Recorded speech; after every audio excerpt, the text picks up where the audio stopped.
आज के समय में ना हर तरफ एक अजीब सा शोर है। हम सब ने देखा है कि कैसे लोग अपने हर छोटे बड़े लक्ष्य की घोषणा करने के लिए बेताब रहते हैं। लेकिन जरा सोचिए, अगर हम अगले 6 महीने के लिए पूरी तरह से शांत हो जाएं, कोई अनाउंसमेंट नहीं, कोई दिखावा नहीं, सिर्फ और सिर्फ अपने डीप वर्क यानी गहन काम पर पूरा फोकस, तो क्या होगा? चले इस विश्लेषण में इसी मौन परिवर्तन यानी साइलेंट ट्रांसफॉर्मेशन के एक बहुत ही दिलचस्प 6 महीने के रोडमैप को गहराई से समझते हैं। पता है, मनोविज्ञान का एक बहुत ही हैरान करने वाला सच है कि हमारा अपना दिमाग अक्सर हमारे साथ बहुत चालाकी से खेलता है। होता यह है कि जब हम दुनिया को बताते हैं कि हम क्या करने वाले हैं, तो हमारा दिमाग ठीक वैसा ही डोपामाइन रिलीज करता है जैसे वो काम पूरा होने पर करता। मतलब काम शुरू भी नहीं हुआ और हमें एक झूठी संतुष्टि मिल गई, और उसी पल हमारे अवचेतन मन में उस लक्ष्य को हासिल करने की अर्जेंसी खत्म हो जाती है। हमारी जो ऊर्जा असल काम में लगनी चाहिए थी, वो तो सिर्फ बातें करने में ही खर्च हो गई। इसके बिल्कुल उलट है साइलेंट एग्जीक्यूशन, चुपचाप काम करने की वास्तविकता। जब कोई इंसान पूरी तरह चुप रहता है ना, तो उसके पास दुनिया को कुछ साबित करने का दबाव नहीं होता, बल्कि खुद को बदलने की एक बहुत ही ठोस आंतरिक ताकत पैदा होती है। आपका फोकस बिना भटके बना रहता है। और यहीं पर नेपोलियन हिल का एक बहुत ही शक्तिशाली स्टॉइक विचार सामने आता है। उन्होंने बहुत ही स्पष्ट शब्दों में कहा था, दुनिया को ये मत बताओ कि तुम्हारा इरादा क्या है, पहले उसे करके दिखाओ। हमारा ये पूरा का पूरा 6 महीने का रोड मैप इसी एक मजबूत फिलॉसफी पर टिका है। काम करने का सबसे ताकतवर तरीका यही है कि आपके शब्द नहीं, बल्कि आपके कर्म सबसे पहले बोलें। क्योंकि अगर शुरुआत में ही अपनी सारी ऊर्जा सिर्फ बोलने में निकाल दी, तो असल मैदान में उतरने के लिए बचेगा ही क्या। अब आप शायद सोच रहे होंगे कि इस चुप्पी का असल मतलब क्या है। क्या हमें हिमालय पर जाना पड़ेगा? बिल्कुल नहीं। हम यहाँ कंट्रोल्ड साइलेंस या नियंत्रित चुप्पी की बात कर रहे हैं। इसका मतलब दुनिया से कटना नहीं है, बल्कि जानबूझकर बाहरी शोर, सोशल मीडिया की इस अफरा तफरी और लोगों की उन कंफ्यूज करने वाली रायों को फिल्टर करना है। ये एक तरह का सुरक्षा कवच है जो आपके गहरे फोकस को बचाता है। सच तो ये है कि जब हमें बाहरी वैलिडेशन या लोगों की तालियों की जरूरत महसूस होना बंद हो जाती है, असली डीप वर्क की शुरुआत तभी होती है।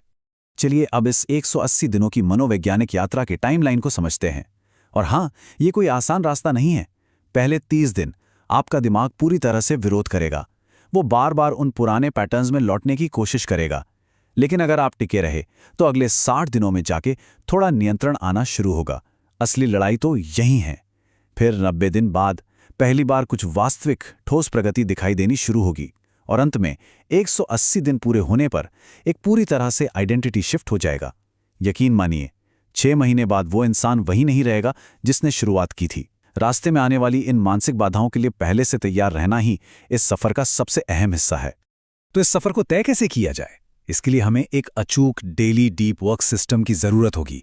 ये वो चेकलिस्ट है जिसे हर दिन बिना किसी नागे के फॉलो करना है। सबसे पहला काम, हर सुबह उठते ही अपने डिस्ट्रैक्शन के किसी एक ट्रिगर को पहचानें और उसे तुरंत खत्म करें। दूसरा, सोशल मीडिया के सारे नोटिफिकेशंस बंद, एकदम बंद। तीसरा और सबसे जरूरी, हर दिन 6 से 7 घंटे बिना किसी रुकावट के सिर्फ अपनी स्किल बिल्डिंग को दें। और अंत में अपनी निरंतरता को ट्रैक करें, लेकिन बिना दुनिया को कोई भी अपडेट दिए। इस सिस्टम की ताकत का अंदाजा आप इसी बात से लगा सकते हैं कि सोर्सेज में एक बहुत ही बेहतरीन उदाहरण दिया गया है, जहां एक बिल्कुल साधारण इंसान ने सिर्फ इस शांत रूटीन को फॉलो करके असाधारण परिणाम हासिल किए।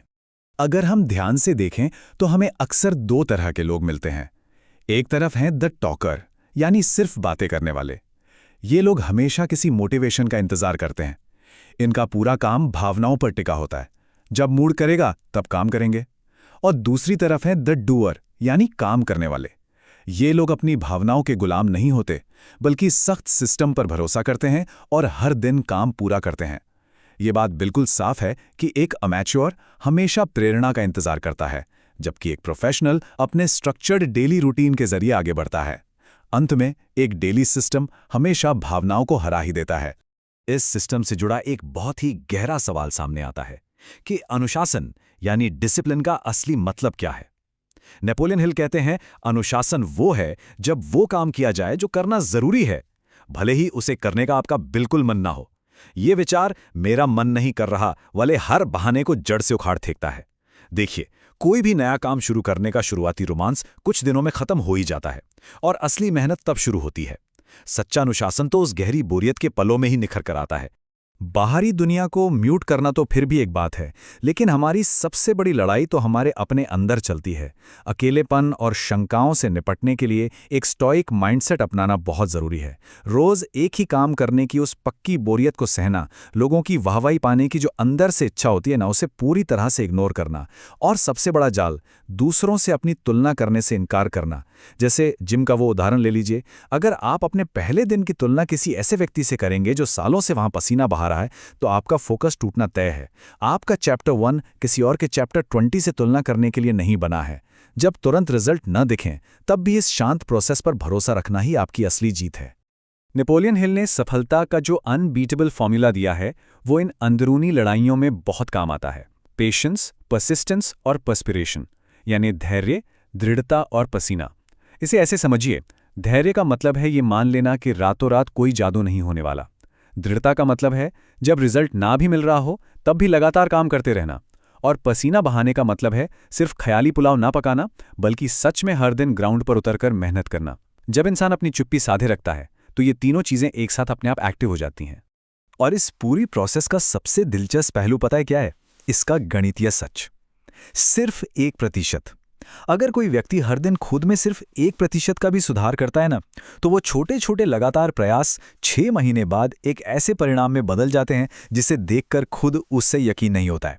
ये इस 180 दिनों के रोडमैप की मैथमेटिकल सर्टेनिटी है।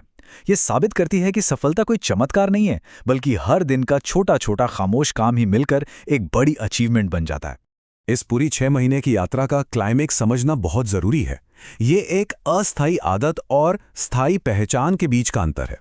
जब कोई सिर्फ किसी छोटे से रिजल्ट के लिए खुद से जबरदस्ती काम करवाता है, तो वो रिजल्ट मिलते ही वापस अपनी पुरानी आदतों में लौट जाता है। लेकिन इस साइलेंट रोडमैप का लक्ष्य कहीं ज्यादा बड़ा है। इसका लक्ष्य है एक परमानेंट आइडेंटिटी बनाना, एक ऐसा इंसान बन जाना जिसके लिए अनुशासन कोई टास्क नहीं बल्कि एक प्राकृतिक मानक है, जिसके लिए डीप वर्क करना कोई संघर्ष नहीं बल्कि एकदम सहज और रोजमर्रा की बात हो। और जब ये आइडेंटिटी पूरी तरह से शिफ्ट हो जाती है, तब यह परम सत्य सामने आता है। सफलता को किसी स्पष्टीकरण की आवश्यकता नहीं होती और असफलता किसी भी बहाने की अनुमति नहीं देती। 180 दिनों के अंत में आपके किए गए काम के परिणाम इतनी जोर से बोलेंगे कि आपको किसी को भी कुछ भी बताने या कोई अपडेट देने की जरूरत ही नहीं पड़ेगी। सीधी सी बात है, जब कोई सफल हो जाता है तो दुनिया सिर्फ परिणाम देखती है, और अगर असफल होता है तो आपका कोई भी बहाना किसी काम नहीं आता।